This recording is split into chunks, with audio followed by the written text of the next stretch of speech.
À ta naissance, tu as cru au Seigneur, mais il y a le rudiment primaire que tu n'as pas respecté. Voilà pourquoi le lien de ta famille te suit. Il dit, tu n'as pas été lavé dans l'eau pour être purifié. Tu n'as pas été frotté avec du sel. Vous connaissez la plaie? On met du sel. Aide-moi, ça fait quoi? Très mal, hein? C'est ça. À ta naissance, tu aimais les paroles qui devraient te faire plaisir. Tu ne voulais pas la vraie repentance. Tu ne voulais pas les paroles qui te poussaient à changer pour te faire mal au cœur. Ça, tu n'aimais pas. J'ai entendu un pasteur qui a dit actuellement, il dit, la prédication de condamnation n'est pas dans la Bible.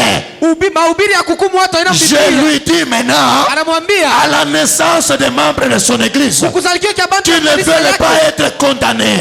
Toute prédication doit te condamner. Ça doit te juger pour que tu changes.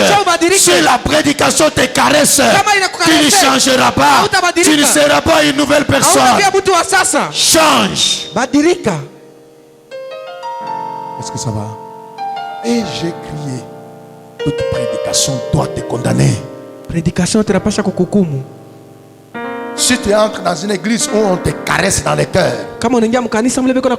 ça ne va pas te préparer à l'enlèvement. Le Saint-Esprit peut endurcir ton pasteur, être très sévère envers toi. Le Saint-Esprit connaît ta vie. Ce n'est pas que ton pasteur ne t'aime pas. Le Saint-Esprit connaît ta vie. Il sait ta faiblesse. Voilà pourquoi il veut te guider pour que tu ne perdes pas le salut. Ta naissance, on ne t'a pas frotté avec le sel. La parole ne t'a pas percé le cœur.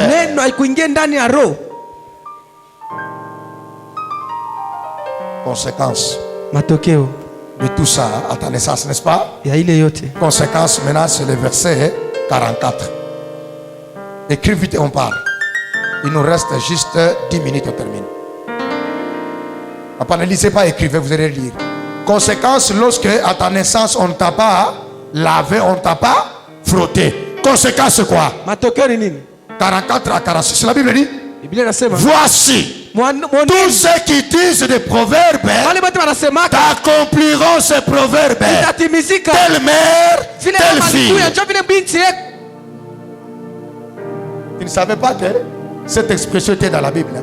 Le proverbe dit quoi?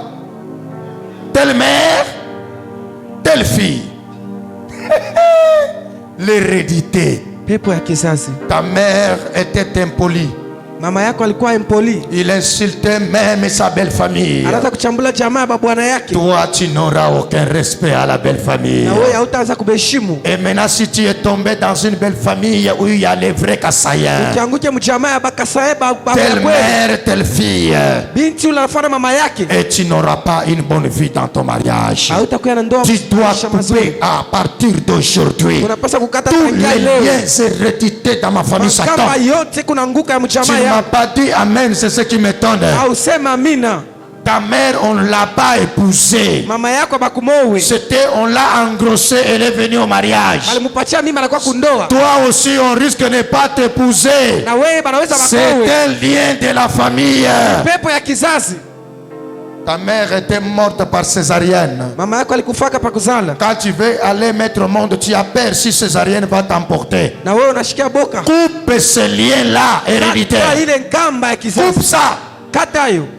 L'hérédité, si on ne l'a pas coupée, les effets vont se manifester. Même si tu es pasteur. Vous voyez, la Bible ne dit pas que tel père, tel fils. Hein? La Bible est bonne. Hein? La Bible vraiment est bonne. La Bible dit seulement quoi? Les mamans, vous avez une lourde charge. Quelqu'un va dire, papa, il faut commencer. Pourquoi prêcher le papa? D'abord les mamans. Quand la maman a compris, la maison sera bonne. Bible le dit telle mère, telle fille, tel garçon, tel papa. Les papas, que Dieu vous bénisse même. Amen. Vous bien, même la Bible vous donne raison. Parce qu'il y a des femmes qui ne connaissent pas la parole, qui se comparent trop avec les maris. Est-ce que tu connais la parole? La Bible dit que telle fille, telle mère, telle fille. Est-ce que quelqu'un a compris quelques liens héréditaires il y a dans sa famille? Hein? Quelqu'un a compris? Il dit, tu es la fille de ta mère qui a repoussé son mari et ses enfants. Tu es la sœur de tes sœurs qui ont repoussé leur mari et leurs enfants. Qui peut compléter?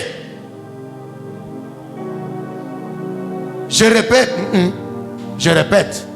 La Bible dit, tu es la fille de ta mère qui elle avait repoussé qui?